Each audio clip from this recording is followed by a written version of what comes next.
Hello everybody, I am Saurabh Yadav. आइए हम start करते हैं एक नए वीडियो के साथ, जिसमें हम बात करते हैं पार्शियल फ्रैक्शन की। और पार्शियल फ्रैक्शन पर हम दो वीडियो ले चुके हैं।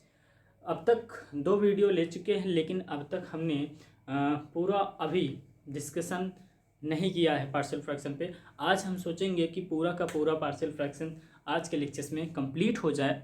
तो आइए हम स्टार्ट करते हैं पार्शियल फ्रैक्शन में एक नए कॉन्सेप्ट के साथ, जो कि है dx upon a x square plus b x plus c into p x plus q. यानी एक कोऑर्डिनेटिक और एक लीनियर फॉर्म में। अगर एक कोऑर्डिनेटिक हो और एक लीनियर फॉर्म में हो तो हम इसे पार्शियल में किस तरह से हम करते हैं। पार्शियल में यानी कि अगर कोऑर्डिनेटिक फॉर्म है तो हम क्या करेंगे, ए एक्स प्लस बी के फॉर्म में लिखेंगे upon a x square plus b x plus c. और जब लीनियर में है तो यहाँ पर constant upon p x plus q. ये तो हम जानते ही हैं, लीनियर फॉर्म में होता है तो वहाँ पर कांस्टेंट ही लिखा जाता है। बस यही कोऑर्डिनेटिक हम नहीं जानते थे। अगर कोऑर्डिनेटिक होगा तो हमें न्यूमरेटर को ऐसा बनाना है जो कि लीनियर फॉर्म में हो। लीनियर फॉर्म यानी इस फॉर्म में ए एक्स प्लस बी या सी एक्स प्लस डी या ई एक्स प्लस क्यू, इस तरह से होना चाहिए कि ये लीनियर फॉर्म में दिखना चाहिए। तब हम उसके बाद ए बी सी यानी इन कांस्टेंट टर्म का वैल्यू हम ज्ञात करेंगे। और जब ज्ञात कर लेंगे तो इंटीग्रेशन सॉल्व करेंगे तो बड़ा ही आसानी से सॉल्व करते हुए नजर आएंगे। ठीक है, तो सबसे पहले सॉल्व करने का तरीका यही है, यही प्रोसेस है कि इसका इसके साथ मल्टीप्लाई और इसके साथ मल्टीप्लाई, और इसके न्यूमरेटर से हमें कंपेयर करके वहाँ से ए बी सी की वैल्यू ज्ञात करनी होती है। तो एक क्वेश्चन की सहायता से हम इसे बड़े ही आसानी से सॉल्व करते हुए नजर आएंगे। एक क्वेश्चन लेते हैं जिससे आपको आसानी से समझ में आ जाए जो हमने यहाँ पर डिस्कस किया बात। ठीक है, तो चलिए हम एक क्वेश्चन लेते हैं। X square d x upon x square plus 3x plus 2 x minus 1। अगर हम ध्यान से देखें, जो हमारा न्यूमरेटर है यहाँ पर 2 डिग्री का फंक्शन है। कितने डिग्री का फंक्शन है? 2 डिग्री का फंक्शन है। और अगर हम डिनोमिनेटर की बात करें, डिनोमिनेटर इसमें अगर हम देखें तो ध्यान से 3 डिग्री का हमें फंक्शन दिख रहा है, क्योंकि इससे मल्टीप्लाई कराएंगे तो एक्स क्यूब आएगा, यानी 3 डिग्री का दिख रहा है। तो यहाँ पर पार्शियल फ्रैक्शन करना संभव है। तो कैसे करेंगे आपको हमने बताया ही है। जब हमें कोऑर्डिनेटिव फॉर्म दिखे तो हमें a x plus b upon x square plus 3x plus 2 plus, अगर हमें लीनियर फॉर्म में है तो यहाँ पर कांस्टेंट एक्स माइनस 1, ये तो हमने बताया। अब यहाँ पर ए बी सी की वैल्यू हमें ज्ञात करना है। अगर हमें ए बी सी की वैल्यू ज्ञात करना है तो हम इसके साथ इसका मल्टीप्लाई और इसके साथ इसका मल्टीप्लाई। ठीक है, तो कैसे करेंगे, इसका इसके साथ मल्टीप्लाई कराएं तो हो जाएगा a x square plus b x और minus a x minus b plus, अब इसके साथ मल्टीप्लाई तो c x square plus 3x c plus 2c। ठीक है, आओ देखें हम कि एक्स स्क्वायर और एक्स स्क्वायर को एक तरफ ले लेते हैं, इसके कोफिशिएंट को, मतलब a plus C x square. ऐसे ही x वाले टर्म को एक तरफ ले लेते हैं, x कॉमन लेते हैं, b माइनस a और plus 3c and constant term minus b plus 2c। हमने ये काम कर लिया है। अगर हम देखें न्यूमरेटर में आपका क्या है, इसमें एक्स स्क्वायर है और x का कोफिशिएंट क्या है, 0 है, और कांस्टेंट टर्म भी 0 है। ठीक है, अगर ऐसा है तो अब हम कंपेयर कर लेते हैं। एक्स स्क्वायर के कोफिशिएंट से कंपेयर कराएं तो a प्लस सी बराबर हमें क्या मिलेगा, यहाँ पर 1 ही है तो 1। एक्स के कोफिशिएंट से हम कंपेयर कराएं तो यहाँ पर हो जाएगा b minus a plus 3c बराबर 0, और कांस्टेंट टर्म का कोफिशिएंट भी 0 है, माइनस b प्लस 2c बराबर भी 0 होगा। तो यहाँ से हम ए बी सी की वैल्यू निकाल सकते हैं, क्योंकि 3 कांस्टेंट टर्म है और 3 इक्वेशन है। तो यहाँ पर हम कांस्टेंट टर्म निकाल सकते हैं। कैसे? ए बराबर यहाँ से क्या लिख सकते हैं, 1 माइनस सी, और यहाँ से अगर हम ध्यान से देखें तो अगर हम सी के फॉर्म में लिखना चाहें तो ये से सी के फॉर्म में लिख सकते हैं। ए को स्थान पे क्या लिख सकते हैं, 1 माइनस पहले से है 1 माइनस सी प्लस 3c बराबर 0, तो यहाँ से हो जाएगा b माइनस 1 प्लस सी प्लस 3c बराबर 0। देन हम इसे सॉल्व कर लेते हैं, तो यहाँ से b बराबर क्या मुझे मिलेगा 4, इधर जाएगा -4c और ये +1 ऐसा मिल जाएगा। अब यहाँ पर इस इक्वेशन में हम इसकी वैल्यू रख देते हैं, तो क्या होगा -4c, पहले ही से माइनस है तो ये माइनस प्लस हो जाएगा 4c और यहाँ से -1 प्लस 2c बराबर 0। देन इसे सॉल्व करेंगे तो 6c बराबर 1 होगा और c बराबर क्या हो जाएगा 1/6 हो जाएगा। c बराबर कितना आया 1/6। जब c की वैल्यू 1/6 है तो b की a की वैल्यू क्या यहाँ से क्या हो जाएगी, a की वैल्यू हो जाएगा 1 माइनस 1/6 यानी 5/6। ठीक है, a की वैल्यू आ गई। अब b की वैल्यू आ जाएगी -4 इंटू सी की वैल्यू 1/6 प्लस 1। देन इसे सॉल्व करेंगे तो आ जाएगा 2/6।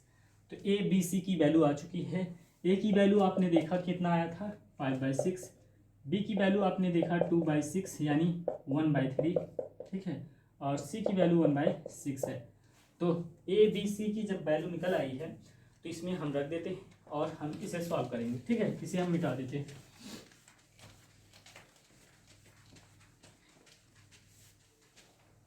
यहाँ पर हम मिटाकर ए बी सी की वैल्यू रखते हैं। इंटीग्रल ए की वैल्यू कितना है 5/6x प्लस यहाँ से बी की वैल्यू 1/3 अपान x² प्लस 3x प्लस 2 और dx प्लस c की वैल्यू कितना है 1/6 को कर देते हैं बाहर, तो dx अपान 1 माइनस x। ठीक है, तो यहाँ पर अगर एलसीएम की बात करें तो 6 होगा।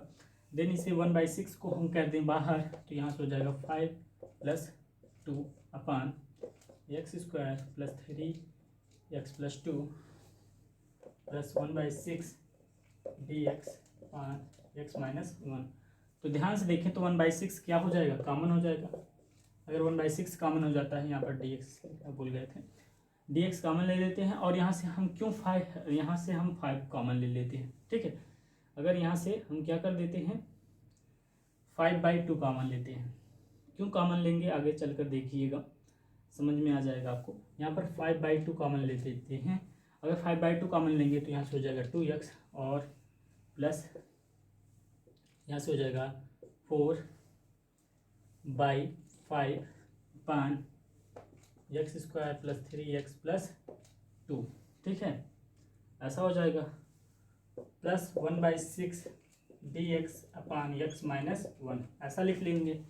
तो अगर हम इसे सॉल्व करते हैं, यहाँ पर ऊपर सॉल्व कर लेते हैं। इसे सॉल्व करने के लिए हमें 1/6 तो कॉमन है ही, 5/2 कॉमन है।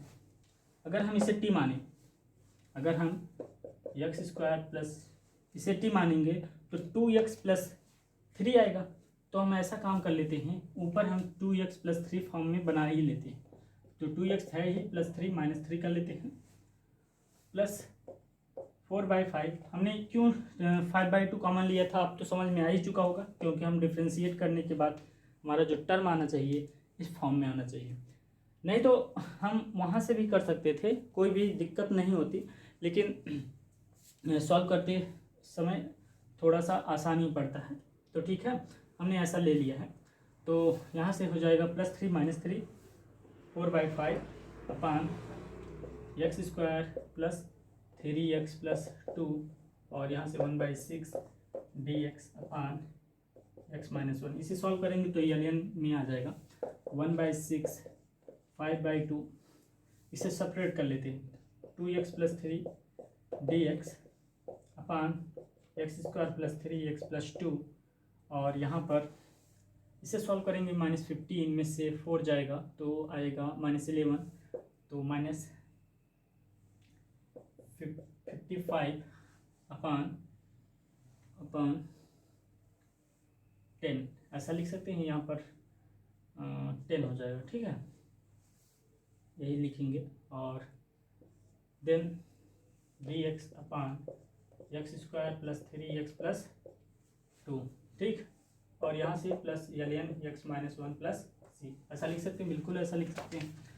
अब ध्यान से देखो, तो यहाँ से हो जाएगा, इसे सॉल्व कर लेते हैं, 11 और यहाँ पर 2, ठीक है, ऐसा हम लिख सकते हैं। और यहाँ पर सब में था 1/6 कॉमन ना, तो 1/6 है बाहर, 1/6 5/2, और इसे जब हम टी मानेंगे तो ये भी सॉल्व करने के बाद ln x square plus 3x plus 2 आएगा। ऐसा हमने क्यों कर दिया, अगर हम टी मानेंगे तो ये ऊपर वाला आ जाएगा, और 1/t का इंटीग्रेशन होता है ln t, और t के स्थान पे x square plus 3x plus 2 इतना रख देंगे। डायरेक्ट हमने किया है। हम क्या कह रहे हैं, यहाँ पर जैसे ही x square plus 3x plus 2 को t मानोगे तो 2x प्लस 3 dx बराबर dt आ जाएगा, और यहाँ पर dt रख देंगे, अपान में t रहेगा, तो 1 dt अपान t का इंटीग्रेशन हो जाएगा ln t हो जाएगा, और डायरेक्ट हमने यहाँ पर सॉल्व कर दिया है, ठीक है। इसे आपको समझ में आ चुका होगा, तो हमने इसे डायरेक्ट लिखा है, ठीक है। तो यहाँ पर हो जाएगा -11/2, और इसे हम कैसे सॉल्व करेंगे, इसे सॉल्व करना बड़ा ही आसान है। क्या हम इसे, क्या कोऑर्डिनेटिक फॉर्म में कोऑर्डिनेटिक फॉर्म है, तो क्या हम इसे परफेक्ट स्क्वायर में बना सकते हैं। परफेक्ट स्क्वायर यानी इस तरह से एक्स स्क्वायर प्लस यहाँ पर 2 × 3/2 x प्लस 9/4 माइनस 9/4 प्लस 2, ऐसा लिख सकते हैं, plus ln x minus 1 plus c, ठीक है, इस तरह से।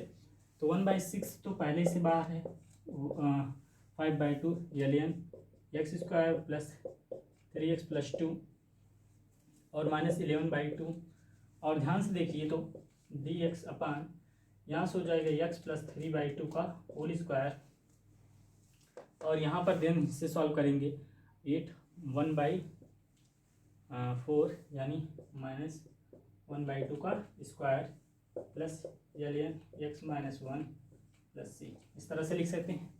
अब ध्यान से देखा जाए कि ये हमने फार्मूला बताया था एक्स स्क्वायर माइनस ए स्क्वायर, 1/x स्क्वायर माइनस ए स्क्वायर का हमने फार्मूला बताया था।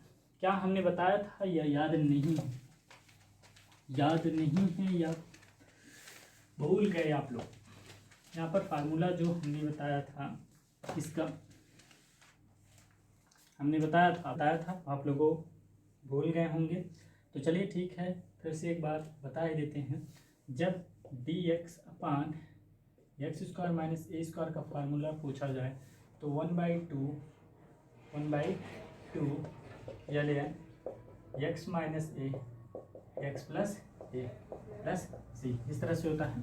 तो यही यहाँ पर यूज करना है। 1/6 बाहर है, 5/2 ln x square plus 3x plus 2 minus 11/2, पहले से 1/2 बाहर हो जाएगा, 1/4 ln x प्लस 1/3/2, सॉरी यहाँ पर 3/2 है ना, 3/2 minus 1/2 upon x plus 3/2 plus 1/2 plus ln x minus 1 plus c, ठीक है। इस तरह से हम क्वेश्चन को सॉल्व करते हैं। तो ये तो थोड़ा सा लंबा गया है, और कैलकुलेशन करना थोड़ा सा लंबा गया है, और बाकी तो क्वेश्चन आसान ही था। पार्शियल फ्रैक्शन यूज किए और आसानी से हमें क्वेश्चन सॉल्व हुआ नज़र आया। एक और क्वेश्चन लेते हैं, cos x dx अपान 1 + 3 sin x 1 + 2 sin x plus sine square x, इस तरह से एक क्वेश्चन है। इस क्वेश्चन को किस तरह से सॉल्व करेंगे, ये अभी पार्शियल में नहीं दिख रहा है, पार्शियल फ्रैक्शन में नहीं दिख रहा है, कुछ देर में दिखेगा। कैसे, हम जैसे ही लेफ्ट मानेंगे साइन एक्स बराबर टी, जैसे ही टाइम साइन एक्स बराबर टी मानेंगे तो यहाँ से हो जाएगा कॉस एक्स डी एक्स बराबर डी टी, और देखिए तो यहाँ पर डी टी अपान 1 + 3t, और यहाँ से हो जाएगा 1 + 2t प्लस टी स्क्वायर। और देख लिया आपने पार्शियल फ्रैक्शन में बन चुका है। एक लीनियर है, एक कोऑर्डिनेटिक है, एक लीनियर और एक कोऑर्डिनेटिक फॉर्म में है। तो हम यहाँ पर ऊपर सॉल्व करेंगे। ये याद रखना है कि टी हमने साइन टी को माना, साइन एक्स को माना है टी, ठीक है। साइन एक्स को हमने टी मानकर चला है, हमने यहाँ पर लिख लेते हैं। साइन एक्स को क्या मानकर चल रहे हैं? टी। साइन एक्स बराबर टी हमने माना है और उसके बाद हमने इसे सॉल्व किया है।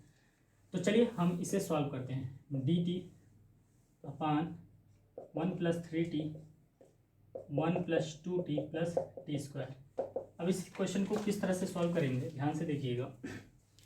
इस क्वेश्चन को सॉल्व करने के लिए आपको यहाँ पर सबसे लीनियर फॉर्म के लिए आपको a अपान 1 + 3t करना होगा, क्योंकि कांस्टेंट टर्म होना चाहिए बस। और कोऑर्डिनेटिव फॉर्म है, इसलिए हम करेंगे क्या, bx + c अपान 1 + 2t प्लस टी स्क्वायर। और a b c की वैल्यू जैसे ही निकालेंगे देन हमें ये यहाँ पर t रहेगा, x नहीं, यहाँ पर t। जब t के फॉर्म में है सब t के ही फॉर्म में लेंगे, ठीक है। तो अब क्या करना है, इसका इसके साथ मल्टीप्लाई और इसका इसके साथ 2b 2at 2at plus at square और plus bt plus c plus 3bt square plus 3ct, ठीक है, 3ct इस तरह से हो जाएगा। और अगर हम ध्यान से देखें टी स्क्वायर और टी स्क्वायर का पार्ट को एक तरफ ले लेते हैं तो हो जाएगा a + 3b और टी को एक साथ ले लेते हैं तो 2a + b हो जाएगा। और कांस्टेंट और भी एक टर्म है, एक और टर्म 3c, ठीक है। अब और टर्म में जो है a + c कांस्टेंट टर्म है, इसे अलग कर लिए।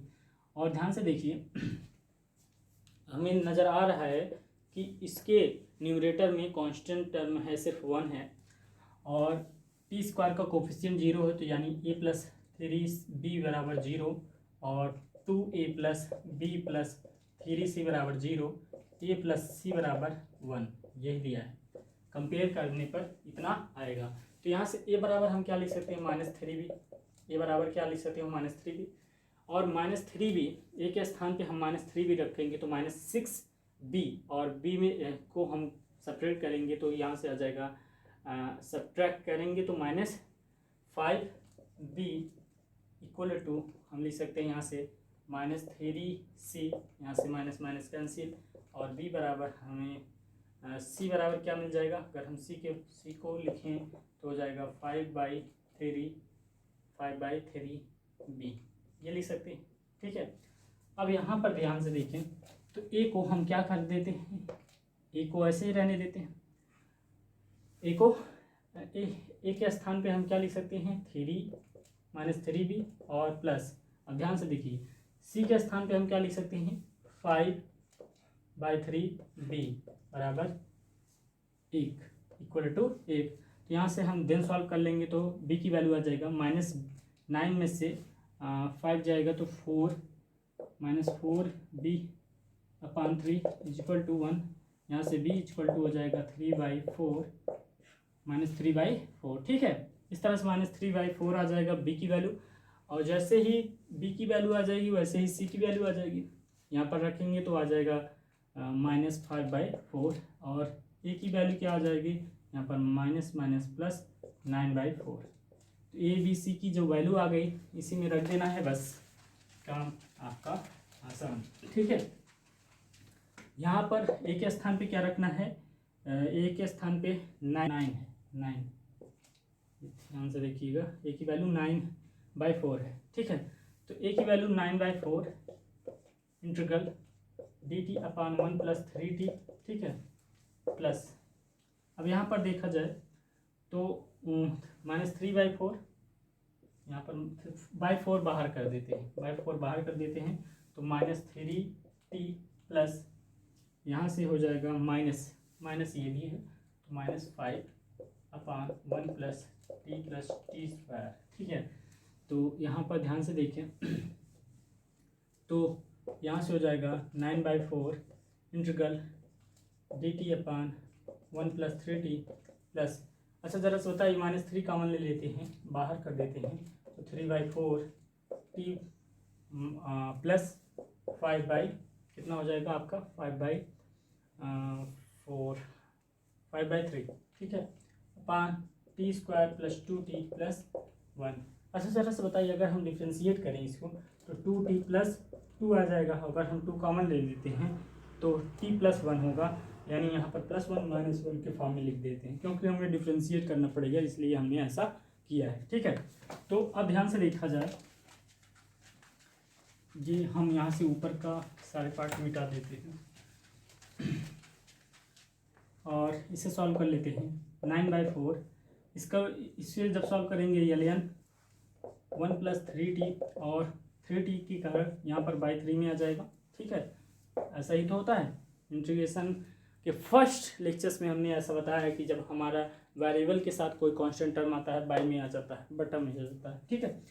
तो -3/4 यहाँ से लिख सकते हो t + 1/t² plus 2t plus 1। हम ऐसा क्यों कर रहे हैं आगे देख लीजिएगा, पता चल जाएगा। और -3/4 और कौन कौन सा टर्म लेंगे 5/3 -1/t² प्लस 2t प्लस 1, इस तरह से लेंगे, ठीक है। अब इसे तो हम सॉल्व कर ही लिए हैं, इसे कोई दिक्कत नहीं है। यहाँ पर 3 3 जो 9, 3/4 ln 1+3t माइनस 1 3/4। अब ध्यान से देखें तो ये हो जाएगा, यहाँ से y मान लेते हैं तो यहाँ से हो जाएगा dy/y और -3/4। देन इसे सॉल्व कर लेते हैं तो यहाँ पर 2/3 हो जाएगा, बाहर कर दिए dt/t² प्लस 2t प्लस 1 हो जाएगा। अब यहाँ पर जहाँ जो इंटीग्रेशन हमने सॉल्व किया है, बाद में हमें t के स्थान पे क्या रखना है, याद रखना है sin x रखना है। तो यहाँ पर 3/4 और इसे जब सॉल्व करेंगे ln t के समान थे, y के समान थे t² प्लस 2t प्लस 1 को, तो यहाँ से हो जाएगा t² प्लस 2t प्लस 1। और इसे देन सॉल्व कर लेते हैं यहाँ से 1/-1/2। देन इसे जब सॉल्व करेंगे 1t² प्लस 2, ये कोऑर्डिनेटिक फॉर्म दिख ही रहा है, कोऑर्डिनेटिक फॉर्म में है, तो देन हम इसे लिख सकते हैं t + 1 का होल स्क्वायर। और हम जानते हैं जब होल स्क्वायर फॉर्म में है तो इसे बड़ा ही आसानी से सॉल्व कर लेंगे। 3/4 ln 1+3t minus 3/4 ln t² plus 2t plus 1 -1/2। इसे हम देन जब सॉल्व करेंगे तो ऊपर जाएगा -2 और +1 होगा, तो सिर्फ -1 रह जाएगा, और माइनस नीचे भी रहेगा -1, इसलिए माइनस प्लस, और इसे हम लिख सकते हैं 1/t प्लस 1, इस तरह से प्लस c। और ज़्यादा सा हम यहाँ पर सब्स्टिट्यूट कर देते हैं, जो हमने सब्स्टिट्यूशन लिया था, माना था sin x के स्थान पे t, तो यहाँ पर sin x लिख देते हैं, sin x -3/4 ln sin square x plus 2 sin x plus 1 plus 1/2 1/sin x plus 1 plus c। इस तरह से हम इस क्वेश्चन को सॉल्व करते हैं। देखा आपने, बड़े ही आसानी से हमने इसे विधि को समझ लिया है। तो और भी विधि हैं, यहाँ पर ज़्यादा नहीं बता पाएंगे, ज़्यादा टाइम नहीं है, और क्वेश्चन लगवाएंगे तो बहुत सारे क्वेश्चन लगवा देंगे, लेकिन अभी के लिए सिर्फ इतना बता देते हैं कॉन्सेप्ट क्या क्या होगा। आगे की कॉन्सेप्ट क्या है, जो कि dx/ax² plus bx plus c px plus q का होल स्क्वायर अगर रहे, यहाँ पर अगर स्क्वायर रहेगा, होल स्क्वायर के फॉर्म में रहेगा, तो हम इसे किस तरह से पार्शियल में बनाएंगे, ax प्लस b अपान x² plus bx plus c plus c अपान px plus q plus d अपान px प्लस q का होल स्क्वायर, इस तरह से हम बना लेंगे। अगर इस तरह के फॉर्म में रहेगा dx upon ax² plus bx plus c का whole square plus into into p x plus q के फॉर्म में रहेगा, तो हम इसे ऐसे लिख लेंगे a x plus b upon a x square plus b x plus C plus, अगली बार होल स्क्वायर फॉर्म में रहेगा तब जब कोऑर्डिनेटिक होल स्क्वायर फॉर्म में रहेगा तो हम ऐसा लिखेंगे c x plus d upon a x square plus b x plus c का whole square plus e upon p x plus q, इस तरह से लिखेंगे। जब ध्यान से देखो ये दोनों हम बातें बता देते हैं, जब लीनियर स्क्वायर में होगा, जब स्क्वायर में होगा एक बार कांस्टेंट टर्म अपान इतना, फिर कांस्टेंट टर्म अपान होल स्क्वायर के फॉर्म में, ठीक है। अगर कोऑर्डिनेटिक पर होल स्क्वायर है तो ए एक्स प्लस बी एक linear form upon a x square plus b x plus c, फिर प्लस सी एक्स प्लस डी, फिर एक लीनियर फॉर्म अपान यहाँ पर हो जाएगा a x square plus b x plus c का whole square plus e upon p x plus q. इस तरह से अगर हमारा दोनों स्क्वायर फॉर्म में होगा तो हम क्या बताएंगे, जब दोनों होल स्क्वायर फॉर्म में होंगे इस तरह से d x upon a x square plus b x plus c का whole square p x plus q का होल स्क्वायर, अगर ऐसा रहेगा तो यहाँ पर हो जाएगा a x plus b upon a x square plus b x plus C x plus d upon a x square plus b x plus c का whole square plus e upon p x plus q plus f अपान P plus q का whole square, इस तरह से हो जाएगा, ठीक है। आपको अलग अलग तरीके से सॉल्व करना होगा, ठीक है, क्योंकि जब होल स्क्वायर के फॉर्म में होता है सबसे पहला काम ये करते हैं कि उसे होल स्क्वायर नहीं सिर्फ जनरल फॉर्म में a x square plus b x plus c के फॉर्म में लिखेंगे, और ऊपर रहेगा लीनियर फॉर्म में ही जैसा मेथड हमने बताया था, और होल स्क्वायर है इसलिए फिर से हम एक लीनियर फॉर्म लेंगे और इसको होल स्क्वायर के फॉर्म में लिखेंगे, फिर प्लस ऐसे ही इसमें भी काम करना है। जब लीनियर में रहेगा एक बार कांस्टेंट टर्म के साथ लीनियर में लिखेंगे और उसके बाद लीनियर के साथ स्क्वायर लगाएंगे, ठीक है, एक और कांस्टेंट टर्म के साथ। तो इस तरह से हम सब्स्टिट्यूट करते हैं। इतना ही मेथड होता है पार्शियल फ्रैक्शन में, इतना से ज़्यादा आपके एग्ज़ाम में या फिर इससे ज़्यादा हार्ड तो पूछा नहीं जा सकता, ठीक है। इतना काफ़ी है पार्शियल फ्रैक्शन में, और भी मेथड हैं लेकिन यहाँ के लिए काफ़ी है, ठीक है। जैसे एक क्वेश्चन बताते हैं डी एक्स, एक क्वेश्चन ले लेते हैं d x upon x square minus one का होल स्क्वायर, ठीक है, x square minus x square plus one का whole square x minus one का होल स्क्वायर, इस तरह से है। ये लीनियर फॉर्म में है, ये कोऑर्डिनेटिक फॉर्म में है, एक्स स्क्वायर में है, और ये एक लीनियर फॉर्म में है, दोनों पर होल स्क्वायर लगा है। तो अगर हम तोड़ेंगे तो हम सबसे पहला काम करेंगे a x plus b upon x square plus one plus C x plus d upon x square plus one का होल स्क्वायर प्लस यहाँ पर e upon x minus one plus f upon x minus one का whole square. इस तरह से हम बनाएंगे, आप देख रहे हो, इस तरह से हम बनाएंगे। देन जब हम सॉल्व करेंगे देन हम इसे आसानी से सॉल्व कर लेंगे।